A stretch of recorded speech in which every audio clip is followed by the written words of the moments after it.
2002ನೇ ವರ್ಷದ ನವೋದಯ ಪ್ರವೇಶ ಪರೀಕ್ಷೆಯ ಪ್ರಶ್ನೆ ಪತ್ರಿಕೆ ಇಲ್ಲಿದೆ ನಮ್ಮಲ್ಲಿ. ಅದರ ಗಣಿತ ವಿಭಾಗದ ವಿವರಣೆ ಇವತ್ತು ನೋಡೋಣ ಇಂದಿನ ತರಗತಿಯಲ್ಲಿ. ಆನ್ಲೈನಲ್ಲೂ ಸಹ ನಮ್ಮನ್ನು ಯಾರು ಫಾಲೋ ಮಾಡ್ತಿದ್ದೀರಿ ನೀವು ಸಹ ಈ ಕ್ಲಾಸನ್ನು ಎಂಜಾಯ್ ಮಾಡ್ಬೋದು. ಜೊತೆಗೆ ಯಾವುದಾದ್ರು ಪ್ರಶ್ನೆಗಳಿದ್ದರೆ ಕಮೆಂಟ್ ಸೆಕ್ಷನಲ್ಲಿ ತಿಳಿಸಿ, ಇಲ್ಲ ನಮ್ಮ ವಾಟ್ಸಪ್ಪಿಗೆ ಕಳಿಸ್ಕೊಡಿ. ನಾವು ದಿನ ನಡೆಸ್ತಿರುವ ಫ್ರೀ ಆನ್ಲೈನ್ ಸೆಷನಲ್ಲಿ ಆ ಪ್ರಶ್ನೆಗಳನ್ನು ಒಳಪಡಿಸಿ ಅದರ ವಿಶ್ಲೇಷಣೆಯನ್ನು ಕೊಡ್ತೇವೆ. ಸರಿನಾ?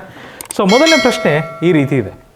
1, 0, 5 ಹಾಗೂ 7 ಎಂಬ ಅಂಕಿಗಳನ್ನು ಉಪಯೋಗಿಸಿ ತಯಾರಿಸಿದಾಗ ದೊರೆಯುವ ಅತಿ ದೊಡ್ಡ 4 ಅಂಕಿಯ ಸಂಖ್ಯೆ ಯಾವುದು? ಏನು ಹೇಳ್ತೀರಿ ಇದಕ್ಕೆ? ಇವುಗಳನ್ನು ಬಳಸಿ ತಯಾರಿಸಬಹುದಾದಂಥ ಅತಿ ದೊಡ್ಡ 4 ಅಂಕಿಯ ಸಂಖ್ಯೆ ಯಾವುದು? Option D ಅಂತೀಯಾ? ಸೊ ದೊಡ್ಡ ಸಂಖ್ಯೆ ಮಾಡ್ಬೇಕಂದ್ರೆ ಸಹಜವಾಗಿ ದೊಡ್ಡ ಸಂಖ್ಯೆ ಮಾಡ್ಬೇಕಂದ್ರೆ ದೊಡ್ಡ ಸಂಖ್ಯೆಯಿಂದ ಚಿಕ್ಕ ಸಂಖ್ಯೆಗೆ ಹೋಗ್ಬೇಕು ನಾವು, ರೈಟ್? ದೊಡ್ಡ ಸಂಖ್ಯೆ ಮಾಡ್ತೀರಾ ಅಂದರೆ ಏನು ಮಾಡ್ತೀರಿ ನೀವು? ದೊಡ್ಡ ಸಂಖ್ಯೆಯಿಂದ ಚಿಕ್ಕ ಸಂಖ್ಯೆ ಕಡೆ ಹೋಗ್ತೀರಿ. Apeksha, good morning. ಸೊ ಯಾವುದಿದೆ ದೊಡ್ಡ ಸಂಖ್ಯೆ? 7, ತದನಂತರ 5, ತದನಂತರ 1, ಕೊನೆಗೆ 0. ಅತಿ ದೊಡ್ಡ 4 ಅಂಕಿಯ ಸಂಖ್ಯೆ ಅಷ್ಟೇ ಹೇಳಿದರೆ, ಬೆಸ ಸಂಖ್ಯೆ ಅಂತ ಹೇಳಿಲ್ಲ, ಸರಿ ಸಂಖ್ಯೆ ಅಂತಲೂ ಸ್ಪೆಸಿಫಿಕ್ ಆಗಿ ಹೇಳಿಲ್ಲ. ಯಾವುದು ದೊಡ್ಡ ಸಂಖ್ಯೆ ಬರುತ್ತೋ ಅದನ್ನೇ ಬರೆದು ಬಿಡ್ತೀರಿ. ಅಕಸ್ಮಾತ್ ಬೆಸ ಸಂಖ್ಯೆ ಮಾಡಬೇಕು ಅಂತ ಹೇಳಿದ್ದಾದಲ್ಲಿ 0 ಸರಿ ಸಂಖ್ಯೆ ಆಗ್ಬಿಡುತ್ತೆ. ಇದನ್ನು ಇಲ್ಲಿ ಕಳಿಸಿ ಇದನ್ನು ಇಲ್ಲಿ ಕಳಿಸ್ಬೇಕಿದೆ, ಸ್ಥಾನ ಪಲ್ಲಟ ಮಾಡಬೇಕಾಗ್ತದೆ ಅವಾಗ. ಆದರೆ ಇಲ್ಲಿ ಆ ರೀತಿ ಸಂದರ್ಭ ಇಲ್ಲ. ಸೊ ಹಾಗಾಗಿ ನಮಗೆ ಆಪ್ಷನ್ ಡಿ ಸರಿಯಾದ ಉತ್ತರ, ರೈಟ್? ಆಪ್ಷನ್ ಡಿ ಇಲ್ಲಿ ಸರಿಯಾದ ಉತ್ತರ ಆಗ್ತದೆ. ಮುಂದಿನ ಪ್ರಶ್ನೆ, ಕೆಳಗಿನವುಗಳಲ್ಲಿ ನಾಗರಾಜ್, ಕೆಳಗಿನವುಗಳಲ್ಲಿ ಅತಿ ಚಿಕ್ಕ ಸಂಖ್ಯೆ ಯಾವುದು? ಕೆಳಗಿನವುಗಳಲ್ಲಿ ಅತಿ ಚಿಕ್ಕ ಸಂಖ್ಯೆ ಯಾವುದಾಗ್ತದೆ? Option A. ನೋಡಿದ್ರೆ ಗೊತ್ತಾಗ್ತದೆ ನಿಮಗೆ. 33,000 ಮತ್ತು ಅದರ ಮುಂದೆ ಸ್ವಲ್ಪ ಇದೆ 71,000, 91,000 ಒಂದು ಸಂಖ್ಯೆ, 37,000 ಒಂದು ಸಂಖ್ಯೆ. ಯಾವುದು ಅತ್ಯಂತ ಚಿಕ್ಕದು? 33,719. ಆಪ್ಷನ್ ಎ ಕರೆಕ್ಟ್ರಾ? ಹೌದಲ್ವಾ? ಮುಂದಿನ ಪ್ರಶ್ನೆ, 10,170 ಹಾಗೂ 8,369 ವ್ಯತ್ಯಾಸವೇನು? ಇವೆರಡರ ವ್ಯತ್ಯಾಸವೇನು? ದೊಡ್ಡ ಸಂಖ್ಯೆ ಯಾವುದಿದೆ? 10,170, 8,369. ಭಾಳ ಸರಳ ಪ್ರಶ್ನೆ, ನೇರ ಪ್ರಶ್ನೆ, ಸಾಮಾನ್ಯ ಪ್ರಶ್ನೆ. 10ರಲ್ಲಿ 9 ಹೋದರೆ 1, 6ರಲ್ಲಿ 6 ಹೋದರೆ 0, 10 9 ಆಗ್ತದೆ. 11ರಲ್ಲಿ 3 ಹೋದರೆ 8, 9ರಲ್ಲಿ 8 ಹೋದರೆ 1. ಆಪ್ಷನ್ ಬಿ ಇದಕ್ಕೆ ಸರಿಯಾದ ಉತ್ತರ. ಆಪ್ಷನ್ ಬಿ ಇದಕ್ಕೆ ಸರಿಯಾದ ಉತ್ತರ ಆಗ್ತದೆ. ಮುಂದಿನ ಪ್ರಶ್ನೆಗೆ ಹೋಗ್ಬೋದಾ ಮಕ್ಕಳೇ? 1.25ಕ್ಕೆ ಸರಿ ಹೊಂದುವ ಭಿನ್ನರಾಶಿ ಯಾವುದು? 1.25. 1.25 ನೋಡಿ, ಇದೊಂದು ಪೂರ್ಣ ಭಿನ್ನರಾಶಿ. ಎಲ್ಲಿ 1 ಅನ್ನೋದೇನು? ಪೂರ್ಣಾಂಕ, ಅದು ದೊಡ್ಡದಾಗಿ ಬರ್ತದೆ. 0.25 ಬರೆಸುವಂತಹ ಭಿನ್ನರಾಶಿ ಯಾವುದು? 1/4. ಅದ್ರ ಪಕ್ಕ ಬರೆದು ಬಿಟ್ರೆ ಮುಗೀತು. ಇದೇ ನಮಗೆ ಬೇಕಾದಂಥ ಭಿನ್ನರಾಶಿ. ಆಪ್ಷನ್ ಎ ಇದಕ್ಕೆ ಸರಿಯಾದ ಉತ್ತರ. ಆಯಿತಾ? ಆಪ್ಷನ್ ಎ ಇದಕ್ಕೆ ಸರಿಯಾದ ಉತ್ತರ. ಒಂದು ವೇಳೆ ಈ ಟೆಕ್ನಿಕ್ ನಿಮಗೆ ಬರಲಿಲ್ಲ ಅನ್ನೋದಾದರೆ, ಈ ಡೈರೆಕ್ಟ್ ಮೆಥಡ್ ನಿಮಗೆ ಬರಲಿಲ್ಲ ಅನ್ನೋದಾದರೆ ನೀವೇನು ಮಾಡ್ಬೋದು? 1.25 ನೇರವಾಗಿ ಭಿನ್ನರಾಶಿಯಿಂದ ದಶಮಾಂಶಕ್ಕೆ ಪರಿವರ್ತನೆ ಮಾಡಬೇಕು. ದಶಮಾಂಶಕ್ಕೆ ಹೇಗೆ ಪರಿವರ್ತನೆ ಮಾಡ್ತೀರಿ? ಆ ಸಂಖ್ಯೆಗಳನ್ನು ಪಾಯಿಂಟ್ ಇಲ್ಲದಂತೆ ಬರಿತೀರಿ. ಆಮೇಲೆ ಪಾಯಿಂಟ್ ಆದ ನಂತರ ಎಷ್ಟಿದೆ? 2 ಅಂಕೆ ಇದೆ. ಅಂದರೆ 2 0 ಬರೋ ರೀತಿ ಈ ಥರ ಬರ್ಕೊತೀರಿ. ಹೌದಾ? ಅದಾದಮೇಲೆ ಸರಳೀಕರಿಸೋಕ್ಕೆ ಪ್ರಯತ್ನ ಮಾಡ್ತೀರಿ. ಸರಳೀಕರಿಸೋಕ್ಕೆ ನೋಡಿದ್ರೆ ಯಾವ ಮಗ್ಗಿಲಿ ಹೋಗುತ್ತಿದ್ದು? 25 5ಲೆ 25 4ಲೆ 5/4 ಬಂತು. ಇದೆಂಥ ಭಿನ್ನರಾಶಿ? ವಿಷಮ ಭಿನ್ನರಾಶಿ. Thank you. ವಿಷಮ ಭಿನ್ನರಾಶಿ. ಈ ವಿಷಮ ಭಿನ್ನರಾಶಿನ ಏನು ಮಾಡ್ತೀವಿ ಮುಂದೆ ನಾವು? ಮಿಶ್ರ ಮಾಡ್ತೀವಿ. 4 1ಲೆ 4 ಶೇಷ 1. ಸೊ 1 1/4 ಅಂತ ಬರಿಬೋದಾ? 1 1/4 ಅಂತ ಬರಿಬೋದಾ? 1 1/4 ಅಂತ ಬರಿತೀರಿ. ಸೊ ಇದು ನಮಗೆ ಆಪ್ಷನ್ ಎಲ್ಲಿ ಸಿಗುತ್ತೆ. ಸೊ ಹಾಗಾಗಿ ಈ ಪ್ರಶ್ನೆಗೆ ಉತ್ತರ ಆಪ್ಷನ್ ಎ. ಅರ್ಥ ಆಯ್ತಾ ಮಕ್ಕಳೇ? ಮುಂದೋಗ್ಬೋದಾ? ರೈಟ್. ಹಾಂ, ಇಲ್ಲಿಗೆ ಅವರೇ ಗುಣಿಸಿ ತೋರಿಸಿದ್ದಾರೆ. ಈ ಸಂಖ್ಯೆ ಗುಣಿಸಿದ್ರೆ ಇದು ಬರ್ತದೆ. ಹೌದಾ? ಹಾಗಾದರೆ ಈ ಸಂಖ್ಯೆಯಿಂದ ಭಾಗಿಸಿದ್ರು ಇದೇ ಬರಬೇಕು. 178 × 34 = 6,052. ಕರೆಕ್ಟಾ? 34 ಇಲ್ಲೇ ಇಡ್ತೀನಿ. ಈ 178 ಎಲ್ಲಿ ಕಳಿಸ್ತೀನಿ? ಕೆಳಗೆ ಕಳಿಸ್ತೀನಿ. 6,052 ಅಲ್ಲಾಗಿರೋದು ಅದೇ ತಾನೇ. ಪಾಯಿಂಟ್ ಮಾತ್ರ ಇಟ್ಟಿದ್ದಾರೆ. ಇದೇ ಒಂದು ಸನ್ನಿವೇಶಕ್ಕೆ ಪಾಯಿಂಟ್ ಇಟ್ಟಿದ್ದಾರೆ ನೋಡಿ. ನೋಡ್ತಾ ಇದ್ದೀರಾ, ಗಮನಿಸ್ತಿದ್ದೀರಾ? ಅಂದರೆ ಉತ್ತರನ ಏನು ಬರಬೇಕು? 3, 4 ಅಂತಲೇ ಬರಬೇಕು. 3, 4 ಅನ್ನೋದು ಬರಲೇಬೇಕು. ಪಾಯಿಂಟ್ ವ್ಯತ್ಯಾಸ ಆಗ್ತದೆ. ಪಾಯಿಂಟ್ ಎಷ್ಟಕ್ಕೆ ಇಟ್ಟಿದ್ದಾರೆ? 2 ಆದಮೇಲೆ ಇಟ್ಟಿದ್ದಾರೆ. ಪಾಯಿಂಟ್ 1 ಸಂಖ್ಯೆ ಆದಮೇಲೆ ಇಟ್ಟಿದ್ದಾರೆ. ಮೇಲ್ಗಡೆ ಪಾಯಿಂಟ್ ಆದಮೇಲೆ 2 ಅಂಕೆ ಇದೆ, ಪಾಯಿಂಟ್ ಆದಮೇಲೆ ಕೆಳಗಡೆ 1 ಅಂಕೆ ಇದೆ. ಈ ಭಾಗಾಕಾರ ಇದ್ದಾಗ ನಾವೇನು ಮಾಡ್ತೀವಿ? 2 - 1 ಅಂದರೆ 1 ಅಂಕೆ ಬಿಟ್ಟು ಪಾಯಿಂಟ್ ಇಡಬೇಕು. ಈ ಥರ ಬರೋ ಉತ್ತರ ಇಲ್ಲಿದೆ ಅಷ್ಟೇ. ಲೆಕ್ಕ ಮಾಡೋ ಹಾಗೆ ಇಲ್ಲ, ಇದನ್ನು ಲೆಕ್ಕ ಮಾಡೋ ಹಾಗೇ ಇಲ್ಲ. ಹೌದು ತಾನೆ? ಮುಂದೋಗೋಣ. ಬರೀ ಗಮನಿಸಿದ್ರೆ ಸಾಕು, ನೀವು ಲೆಕ್ಕ ಮಾಡೋ ಅವಶ್ಯಕತೆನೇ ಇಲ್ಲ. 37,504 ಅದರ ಅತಿ ಸಮೀಪದ 100ಗಳಿಗೆ ಸಮೀಕರಿಸಿದಾಗ ಬರುವ ಸಂಖ್ಯೆಯು ಯಾವ ಸ್ಥಾನಕ್ಕೆ ಸಮೀಕರಿಸ್ತಿದ್ದೀರಿ? 100ರ ಸ್ಥಾನಕ್ಕೆ ಸಮೀಕರಿಸ್ತಿದ್ದೀವಿ. ಅಂಜನ್ ಕುಮಾರ್, ನಾವು ಯಾವ ಸ್ಥಾನಕ್ಕೆ ಸಮೀಕರಿಸ್ತಾ ಇದ್ದೀವಿ? 100ರ ಸ್ಥಾನಕ್ಕೆ ಸಮೀಕರಿಸ್ತಿದ್ದೀವಿ. ಸೊ ಹೇಗೆ ಮಾಡ್ತೀಯಪ್ಪ? 37,504 ಬಿಡಿ 10 100 ಇದಕ್ಕೆ ಸಮೀಕರಿಸಿ ಅಂತ ಹೇಳಿದ್ದಾರೆ. ಇದಕ್ಕೆ ಅಂದಾಜು ಗಣನೆ ಮಾಡಿ ಅಂತ ಹೇಳಿದ್ದಾರೆ. ಏನು ಮಾಡ್ತೀವಿ? ಪಕ್ಕದ ಮನೆ ನೋಡ್ತೀವಿ. ಪಕ್ಕದ ಮನೆಯವ್ರು ಯಾರಿದ್ದಾರೆ? ಯಾರು ಇಲ್ಲ. ಏನಾಗ್ತಾರೆ ಅವರು? 5ಕ್ಕಿಂತ ಕಡಿಮೆ ಇದ್ದರೆ ಅವ್ರನ್ನ 0 ಅಂತ ಪರಿಗಣಿಸ್ತೀವಿ. ಇವ್ರು ಏನಾಗ್ತಾರೆ? ಇವರು 0 ಆಗ್ತಾರೆ. ಇವರೆಲ್ಲ ಹಾಗೆ ಇರ್ತಾರೆ. ಸೊ ನಮಗೆ ಬೇಕಾದಂಥ ಉತ್ತರ ಎಲ್ಲಿದೆಯಪ್ಪ? Option B. ಆಪ್ಷನ್ ಬಿ ಇದಕ್ಕೆ ಸರಿಯಾದ ಉತ್ತರ. ರೈಟ್? ಆಪ್ಷನ್ ಬಿ ಇದಕ್ಕೆ ಸರಿಯಾದ ಉತ್ತರ. ಮುಂದಿನ ಪ್ರಶ್ನೆ ಅರ್ಥ ಆಗ್ತಿದೆಯಾ? ಯಾರಿಗಾದ್ರೂ ಡೌಟ್ ಇದ್ದರೆ ನನ್ನನ್ನು ನಿಲ್ಲಿಸಿ ಪ್ರಶ್ನೆ ಕೇಳಿ, ಆಯಿತಾ? ಯಾವುದಾರ ಕ್ವೆಶನ್ ಆಗಿರ್ಬೋದು. ರೈಟ್? ಮುಂದಿನ ಪ್ರಶ್ನೆ, ಕೆಳಗಿನ ಕ್ರಮ ಸಂಖ್ಯೆ ಸರಣಿಯಲ್ಲಿ ಮುಂದಿನ ಕ್ರಮ ಸಂಖ್ಯೆ ಯಾವುದು? ಆಪ್ಷನ್ ಸಿ ಬರ್ತದಾ? ಇದು ಅವಿಭಾಜ್ಯ ಸಂಖ್ಯೆ ಸರಣಿ ಅಲ್ವಾ ಮಕ್ಕಳೇ? 2, 3, 5, 7, 11 ಆದಮೇಲೆ 13 ಬರಬೇಕಲ್ವಾ? Option C. Very good. ಅವಿಭಾಜ್ಯ ಸಂಖ್ಯೆ ಸರಣಿಗಳನ್ನು ಯಾರು ಬಾಯ್ಪಾಠ ಮಾಡಿದ್ದೀರಿ, ಕಂಠಪಾಠ ಮಾಡಿದ್ದೀರಿ, ಅದರ ಅರಿವು ಯಾರಿಗಿರ್ತದೆ ಅವರಿಗೆ ಈ ಪ್ರಶ್ನೆ ಭಾಳ ಸುಲಭ ಆಗ್ತದೆ. ರೈಟ್? ಮುಂದಿನ ಪ್ರಶ್ನೆ ರೇವಂತು. ಒಂದು ದೊಡ್ಡ ಪಾತ್ರೆಯ 3 ಪಾಲಿನಲ್ಲಿ 2 ಪಾಲು ನೀರು ತುಂಬಿದೆ. ಒಂದು ದೊಡ್ಡ ಪಾತ್ರೆಯ 3 ಪಾಲಲ್ಲಿ 2 ಪಾಲು ನೀರು ತುಂಬಿದೆ. ಅಂದರೆ ಏನು ಮಾಡಬೇಕು? ತುಂಬಿದೆ, ಖಾಲಿ ಇದೆ, ಮತ್ತು ಒಟ್ಟು ಸಾಮರ್ಥ್ಯ ಅಥವಾ ಒಟ್ಟು ಗಾತ್ರ ಅಂತಲೂ ಬರಿಬೋದು. ಎಷ್ಟು ತುಂಬಿದೆ? 3 ಪಾಲಲ್ಲಿ 2 ಭಾಗ ತುಂಬಿದೆ.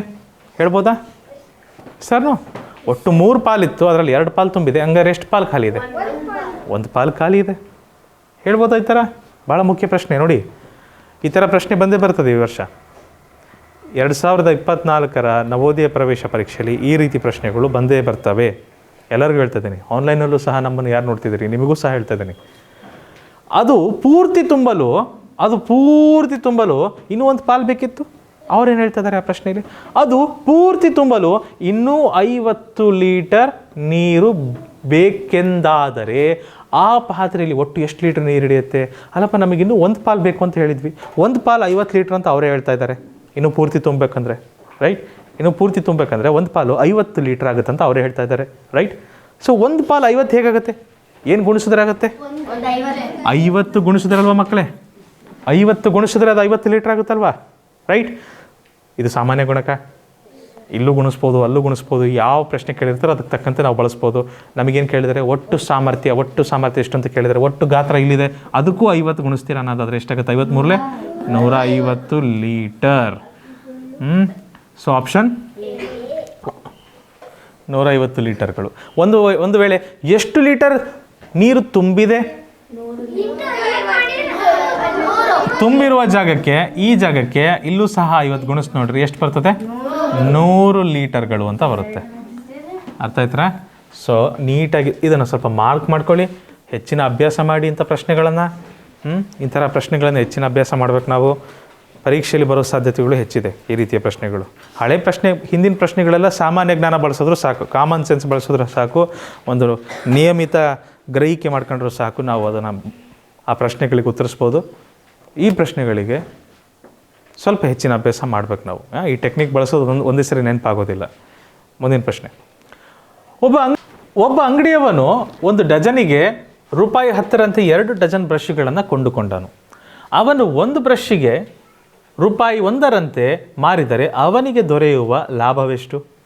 ಒಂದು ಸುಳಿವು ಕೊಟ್ಟಿದ್ದಾರೆ, ಯಾರಿಗಾದರೂ ಗೊತ್ತಾಗಲ್ಲ ಅಂತ. ಒಂದು ಡಜನ್ ಅಂದರೆ ಎಷ್ಟಿರುತ್ತೆ ಅದರಲ್ಲಿ ವಸ್ತುಗಳು? ಇಲ್ಲಿ 1 ಡಜನ್ ಬ್ರಷ್ ತೊಗೊಂಡಿದ್ದಾನಂದರೆ 1 ಡಜನ್ ಬ್ರಷಲ್ಲಿ ಎಷ್ಟು ಬ್ರಷ್ಗಳಿರ್ತವೆ? 12 ಬ್ರಷ್ಗಳಿರ್ತವೆ. ಕರೆಕ್ಟ್? ಸರಿ ನೋಡಿ ಮಕ್ಕಳೇ, ನಾನು ಹೇಳಿದ್ದೀನಿ ಮುಂಚೆ ನಿಮಗೆ ಲಾಭ ಮತ್ತು ನಷ್ಟದ ಪ್ರಶ್ನೆಗಳು ಬಂದಾಗ 2 ಅಂಶಗಳು ಭಾಳ ಮುಖ್ಯವಾಗ್ತವೆ. ಯಾವ್ಯಾವವು? ಕೊಂಡ ಬೆಲೆ ಮತ್ತು ಮಾರಿದ ಬೆಲೆ. ಕರೆಕ್ಟಾ? ಸೊ ಕೊಂಡ ಬೆಲೆ ಏನಿದೆ ಮಕ್ಕಳು ಇಲ್ಲಿ? ಕೊಂಡ ಬೆಲೆ ಹಲೋ 2 ಡಜನ್ ಬ್ರಷ್ ಅಂತಿದ್ದಾರೆ. ಎಷ್ಟು ರೂಪಾಯಿ ಒಂದು ಬ್ರಷ್? 1 ಡಜನ್ 10 ರೂಪಾಯಿ 1 ಡಜನ್. ಒಟ್ಟು ಎಷ್ಟು ರೂಪಾಯಿ ಆಯ್ತು ಅವ್ರದ್ದು? 20 ರೂಪಾಯಿ ಆಯಿತು. ಕರೆಕ್ಟಾ? 20 ರೂಪಾಯಿ ಬ್ರಷ್ ತಾಂಡಿದ್ದಾರೆ ಅವರು. ಒಪ್ತೀರಾ? ಮಾರಿದ ಬೆಲೆ ಹೇಳಿ. ಮಾರಿದ ಬೆಲೆ ಹೇಳಿ. ಈಗ ಮಾರಿದ ಬೆಲೆ 1 ಬ್ರಷ್ಷಿಗೆ 1 ರೂಪಾಯಿ ಇದೆ. ಆ ರೀತಿ ಎಷ್ಟು ಬ್ರಷ್ ತೊಗೊತಿದ್ದಾರೆ ಅವರು? 2 ಡಜನ್ ಅಮ್ಮ. 1 ಡಜನಿಗೆ 12 ಬ್ರಷು, 2 ಡಜನ್ಗೆ ವೆರಿ ಗುಡ್. ಸೊ 24 ಬ್ರಷ್ಗಳನ್ನು ತಾಂತ ಇದ್ದಾರೆ. 24 ಒಂದಲೇ 24. ಸೊ ಒಟ್ಟು ಮಾರಿದ ಬೆಲೆ ಎಷ್ಟಿದೆ ಅವ್ರದ್ದು? 24 ರೂಪಾಯಿ. ಕೊಂಡದ್ದು 20 ರೂಪಾಯಿಗೆ, ಮಾರಿದ್ದು 24 ರೂಪಾಯಿಗೆ. ಜಾಸ್ತಿ ಆಗಿದೆಯಾ? 4 ರೂಪಾಯಿ ಲಾಭ ಆಗಿದೆ ಅವರಿಗೆ. ಹೇಳ್ಬೋದಾ? 4 ರೂಪಾಯಿ ಲಾಭ ಆಗಿದೆ. ಸಾಮಾನ್ಯ ಜ್ಞಾನ. ಮುಂದಿನ ಪ್ರಶ್ನೆ. ಒಂದು ಬಾಕ್ಸ್ನಲ್ಲಿ 54 ಪುಸ್ತಕಗಳನ್ನು ಇಡಬಹುದು. ಒಂದು ಬಾಕ್ಸ್ ಇದೆ, ಅದರಲ್ಲಿ ಎಷ್ಟು ಪುಸ್ತಕಗಳನ್ನು ಇಡಬಹುದು? 54 ಪುಸ್ತಕಗಳನ್ನು ಇಡಬಹುದು.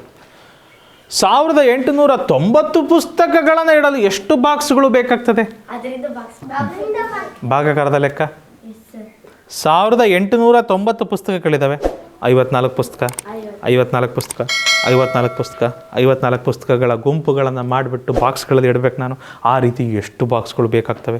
ನೆನಪಿದೆಯಾ? ಸಕ್ಕರೆ ಮೂಟೆ ಇತ್ತು, ಸಕ್ಕರೆ ಎಷ್ಟಿತ್ತು ನಮ್ಮ ಹತ್ರ, ಅದು ಎಷ್ಟು ಚೀಲಗಳಲ್ಲಿ ತುಂಬಬಹುದು?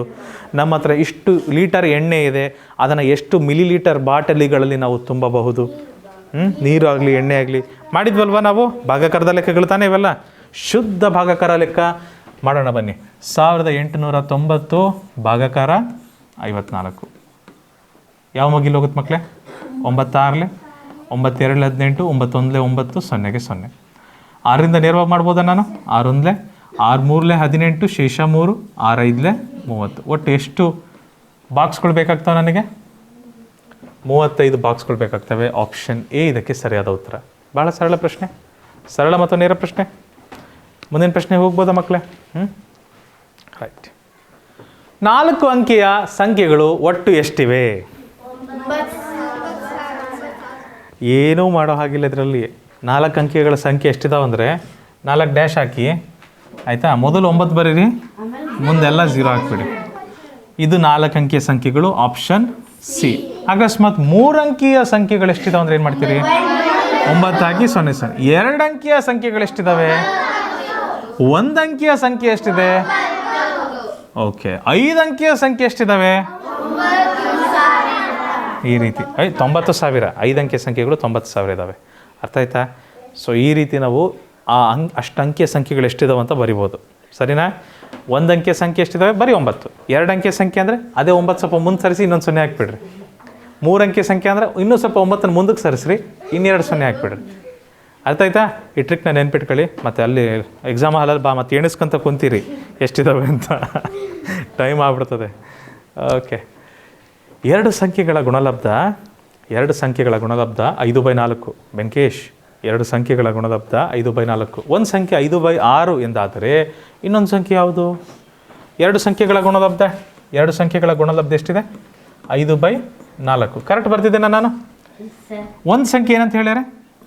ಒಂದು ಸಂಖ್ಯೆ 5/4 ಅಲ್ಲ, ಸಾರಿ 5/6. ಇನ್ನೊಂದು ಸಂಖ್ಯೆ ಯಾವುದು? ಎಕ್ಸ್. ಹೌದು ತಾನೆ? ಗೊತ್ತಿರೋದ ಸಂಖ್ಯೆ ಏನಂತ ಕರಿತೀವಿ ನಾವು? ಎಕ್ಸ್ ಅಂತ ಕರಿತೀವಿ. ಕರೆಕ್ಟಾ? ಸೊ ಇಲ್ಲಿ 5ನ್ನು ಎಲ್ಲಿ ಕಳಿಸ್ತೀನಿ ನಾನು? ಎಕ್ಸ್ನ ಮುಂದಿನ ಹಂತದಲ್ಲಿ ನಾನು ಒಂಟಿ ಮಾಡಬೇಕು. ಹಾಗಾಗಿ 5ನ್ನು ಕೆಳಗೆ ಕಳಿಸ್ತೀನಿ. ಗುಣಾಕಾರ ಇರೋ ಕಾರಣಕ್ಕೆ ಅದನ್ನು ಕೆಳಗೆ ಕಳಿಸ್ತೀನಿ. ಯಾರೆಲ್ಲಿ ಹೋಗ್ತದೆ? ಮೇಲೆ ಹೋಗ್ತದೆ. ಮೇಲೋದ್ಮೇಲೆ ಏನಾಗುತ್ತೆ? ಮೈನಸ್ ಆಗುತ್ತಾ? ಗುಣಾಕಾರ ಇದ್ದರೆ ಅವು ಅಲ್ಲಿ ಹೋದಾಗ ಗುಣಾಕಾರ ಆಗ್ತದೆ. ಸರಿನಾ? ಸೊ ಮೇಲ್ಗಡೆ ಏನಾಗುತ್ತೆ? 5 × 6 ಆಗುತ್ತೆ. ಕೆಳಗಡೆ 4 × 5. 4 ಮುಂಚೆನೇ ಇದೆ, ಅದ್ರ ಪಕ್ಕ 5 ಹೋದರೆ 8 5. ಕರೆಕ್ಟಾ ಮಕ್ಕಳೇ? Okay, thank you. 5 × 5 cancel. 2 3 2 so x is equal to 3/2. 3/2 ಕರೆಕ್ಟ್ರಾ? Option C. Thank you. Option C ಇದಕ್ಕೆ ಸರಿಯಾದಂತಹ ಉತ್ತರ. ಮುಂದೆ ಹೋಗ್ಬೋದಾ ಕೃಷ್ಣ? ನೋಡಿ ಮುಂದಿನ ಪ್ರಶ್ನೆ ಏನಿದೆ. 3 ಮಂದಿ ಕ್ರಮವಾಗಿ ₹3, ₹5.25 ಹಾಗೂ ₹6.75 ರಂತೆ ಕೆಲವು ಕಿತ್ತಳೆಗಳನ್ನು ಕೊಂಡುಕೊಂಡರು. ಒಂದು ಕಿತ್ತಳೆಯ ಗರಿಷ್ಠ ಬೆಲೆ ಏನಾಗಿರಬಹುದು? ಗರಿಷ್ಠ ಬೆಲೆ ಅಂತ ಕೇಳಿದ್ರೆ ಮಾಸಾಕ್ಕೆ ಸಂಬಂಧಪಡುತ್ತೆ, ಕನಿಷ್ಠ ಬೆಲೆ ಅಂತ ಕೇಳಿದ್ರೆ ಅದು ಲಾಸಾಗಿ ಸಂಬಂಧಪಡುತ್ತೆ. ದುರದೃಷ್ಟ ಈ ವರ್ಷ ಮಾಸ ಮತ್ತು ಲಾಸ ನಿಮ್ಮ ಸಿಲೆಬಸ್ಸಿಂದ ಹೊರಗೆ ಹಾಕಿದ್ದಾರೆ. ಆದರೂ ನಾವು ಕಲ್ತಿದ್ದೀವಿ, ಮಾಡೋಣ, ರೈಟ್? ಬಟ್ ಹೇಳೋದು ನನ್ನ ಕರ್ತವ್ಯ, ಬಟ್ ನಾವು ಕಲ್ತಿದ್ದೀವಲ್ವಾ, ಮತ್ತು ಲೆಟ್ಸ್ ಎಂಜಾಯ್, ಬನ್ನಿ ಮಾಡೋಣ.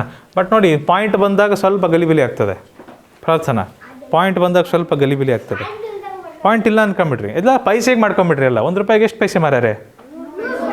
ಎಷ್ಟು ಪೈಸೆ ಉಂಟು ಅಲ್ಲಿಗೆ? ₹3 ಎಷ್ಟು ಪೈಸೆ ಉಂಟು? 300 ಪೈಸೆ. ₹5.25 ಎಷ್ಟು ಪೈಸೆ ಉಂಟು? 525 ಪೈಸೆ. ₹6.75 ಎಷ್ಟು ಪೈಸೆ ಉಂಟು? 675 ಪೈಸೆ.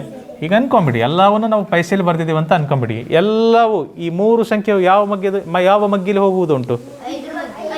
25 ನೋಡ್ರಿ ಮಾರ್ಯಾರೆ. ಇನ್ನು ಸಣ್ಣ ಮಕ್ಕಳಂತ 5 ಮಾಡ್ತೀರಲ್ಲ, 25ಕ್ಕೆ ಬನ್ನಿ. 25 1 25 ಶೇಷ 5, 25 2 50, 25 2 50 ಶೇಷ 2, 25 1 25, 25 2 50 ಶೇಷ 17, 25 7 175. ಈ 3 ಯಾವ ಮಗ್ಗಿಯಲ್ಲಿ ಹೋಗುವುದುಂಟು? ನಾವು ಮಾಸ ಕಂಡು ಹಿಡಿಯುತ್ತಿರುವುದುಂಟು, ಮಾಸದ ಹಿಂದೆ ಹೋಗ್ತಿರುವುದುಂಟು. ನಾವು ಅಲ್ಲಿಗೆ ಏನಾಗಬೇಕು? ಥ್ಯಾಂಕ್ ಯು ಸಮರ್ಥ. 3 ಸಂಖ್ಯೆಯು ಒಂದೇ ಮಗ್ಗಿಯಲ್ಲಿ ನಿಶೇಷವಾಗಿ ಭಾಗವಾಗುವುದುಂಟು. ಅದಾಗಬೇಕು, ಅದಾದರೆ ಮಾತ್ರ ಮಾಸ ಬರುವುದುಂಟು. ಏನಾಗುತ್ತೆ? 3ರಲ್ಲಿ ಮಾಡೋಣ. 3 4 12, 3 7 21, 3 9 27. ಈಗ ಈ 3 ಸಂಖ್ಯೆಯು ಒಂದು ಯಾವುದಾದ್ರೂ ಸಾಮಾನ್ಯ ಸಂಖ್ಯೆಯಿಂದ ಭಾಗ ಆಗ್ಲಿಕ್ಕೆ ಸಾಧ್ಯನಾ? ಇದೆಯಾ? ಇಲ್ಲಲ್ವಾ? ಸೊ ಇಲ್ಲಿಗೆ ನಾವು ಮುಕ್ತಾಯ ಮಾಡ್ತೀವಿ. ಈ ಎಡಬದಿಯಲ್ಲಿ ಕಾಣುವ ಸಂಖ್ಯೆಗಳ ಗುಣಲಬ್ಧವೇ ನಮ್ಮ ಮಾಸ. ಸೊ ಮಾಸ ಏನು ಬರುತ್ತೆ ನೋಡಿ, ಮಾಸ = 25 × 3 75. ₹75 ಅಲ್ವೇ? ಎಸ್, 75 ರೂಪಾಯಿ ಅಲ್ಲ, ನಾವು ಮುಂಚೆ ಪೈಸೆ ಮಾಡಿದ್ದೀವಲ್ಲ.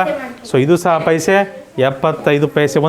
ಒಮ್ಮೊಮ್ಮೆ ಕೊಟ್ಬಿಡ್ತಾರೆ ಇಲ್ಲಿ, ₹75 ಅಂತಲೂ ಕೊಟ್ಬಿಡ್ತಾರೆ. ಅವಸರದಲ್ಲಿ ಇರ್ತೀರಿ ನೀವು, ರೂಪಾಯಿ ಅಂತ ಹಾಕ್ಬಿಡ್ತೀರಿ. ನಾವು ಪೈಸೆಗೆ ಮಾಡ್ಕೊಂಡಿದ್ದೀವಿ ಅಂದಮೇಲೆ ಪೈಸೆಗೆ ಬಂದಿರುತ್ತೆ ಉತ್ತರ, ಆಯಿತಾ? ಒಂದು ವೇಳೆ ಅದನ್ನು ರೂಪಾಯಿಗೆ ಮಾಡ್ಬೇಕಂದ್ರೆ ಮತ್ತೆ ಅದನ್ನು 100ರಿಂದ ಭಾಗಿಸ್ಬೇಕಾಗತ್ತೆ. ಸೊ ಆಪ್ಷನ್ ಬಿ 75 ಪೈಸೆ ಸರಿಯಾದ ಉತ್ತರ. ಮುಂದೆ ಹೋಗ್ಬೋದಾ? Let's go. ಒಂದು ಸ್ಕೂಟರ್ ಮತ್ತು ಒಂದು TV ಖರೀದಿಗಳ ಅನುಪಾತ 3:2 ಏನು ಕೊಟ್ಟಿದ್ದಾರೆ?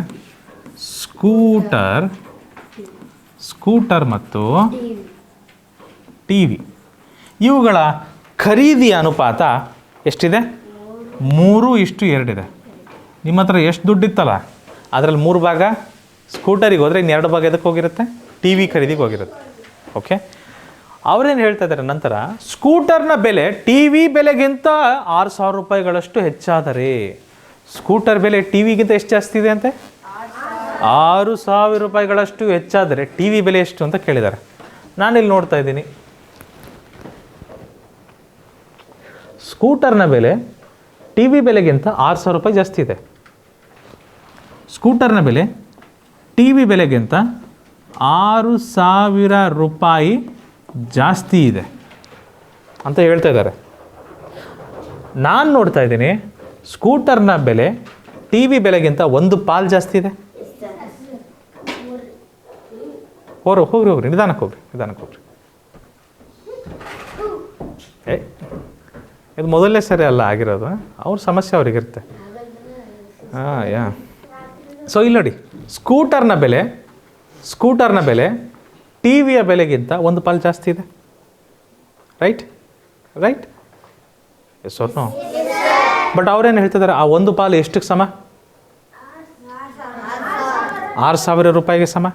ಕರೆಕ್ಟಾ? 1 ಪಾಲು ಎಷ್ಟಕ್ಕೆ ಸಮ? ₹6,000 ಸಮ. ಅಲ್ಲಿಗೆ ನಮ್ಮ ಸಾಮಾನ್ಯ ಗುಣಕ್ಕೆ ಏನಾಗ್ತದೆ?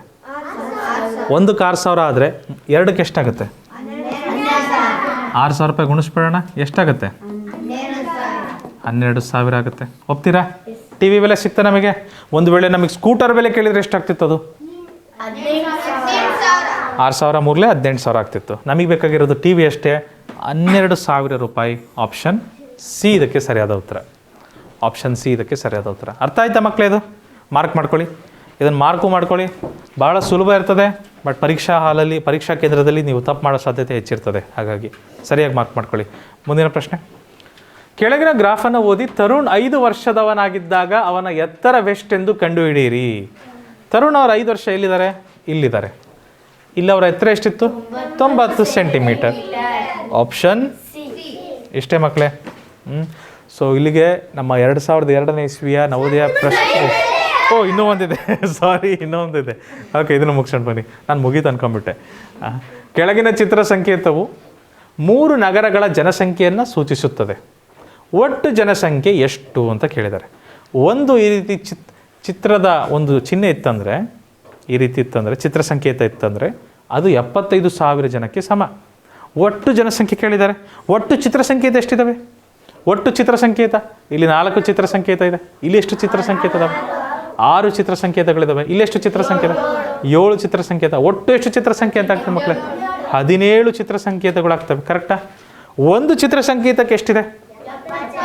ಒಂದು ಚಿತ್ರ ಸಂಕೇತಕ್ಕೆ 75,000 ಇದೆ ಜನಸಂಖ್ಯೆ. ಹಾಗಾದರೆ 17 ಚಿತ್ರ ಸಂಕೇತಗಳು ಬಂದರೆ ನಿಮ್ಮ ಜನಸಂಖ್ಯೆ ಎಷ್ಟಾಗುತ್ತೆ? 17 5 65 5 ದಶಕ 6, 17 15 5 85 5 ದಶಕ 8, 17 7 119 ಪ್ಲಸ್ 8 120. Thank you. 127. 3 0ಗೆ 3 0. ಆಪ್ಷನ್ ಬಿ ಇದೆಯಾ? Okay, thank you. ಈಗ ಮುಗಿತಪ್ಪ. ಸೊ ಇಲ್ಲಿಗೆ 2002ನೇ ವರ್ಷದ ನವೋದಯ ಪ್ರವೇಶ ಪರೀಕ್ಷೆಯ ಪ್ರಶ್ನೆ ಪತ್ರಿಕೆಯ ಗಣಿತ ವಿಭಾಗದ ವಿವರಣೆ ಮುಕ್ತಾಯಗೊಳ್ತಿದೆ. ಸೊ ಆನ್ಲೈನಲ್ಲಿ ನಮ್ಮನ್ನು ಯಾರು ನೋಡ್ತಿದ್ದೀರಿ, ನಿಮಗೆ ಏನಾದರೂ ಡೌಟ್ಗಳಿದ್ದರೆ ವಾಟ್ಸ್ಯಾಪ್ ಮೂಲಕ ನಮಗೆ ಕಳಿಸ್ಕೊಡಿ. ಅದನ್ನು ಸಂಜೆ ನಡೆಯುವ ಲೈವ್ ಆನ್ಲೈನ್ ಸೆಷನಲ್ಲಿ ನಾವು ನಿಮಗೆ ಅದನ್ನು ಬಗೆಹರಿಸ್ಕೊಡ್ತೀವಿ. ಸೊ ಇಷ್ಟನ್ನು ಹೇಳ್ತಾ, ಮತ್ತು ಕೆಲವು ಪ್ರಶ್ನೆಗಳು ಇಲ್ಲಿ ಕಾಣ್ತಾ ಇಲ್ಲ ಅಂತ ಗಲಿಬಿಲಿ ಆಗಬೇಡಿ. ಸಿಲೆಬಸ್ಸಿಗೆ ತಕ್ಕಂತೆ ಆಯ್ದ ಭಾಗಗಳನ್ನು ಮಾತ್ರ ಚರ್ಚಿಸಲಾಗಿದೆ. ಸೊ ಇಷ್ಟನ್ನು ಹೇಳ್ತಾ ಇವತ್ತಿನ ತರಗತಿಯನ್ನು ಮುಗಿಸ್ತಾ ಇದ್ದೀವಿ. ಇದು ಈಸಿ ಪಿ ಜಿ ಕ್ಲಾಸಸ್, ನಿಮ್ಮ ತರಬೇತಿ ಕೇಂದ್ರ.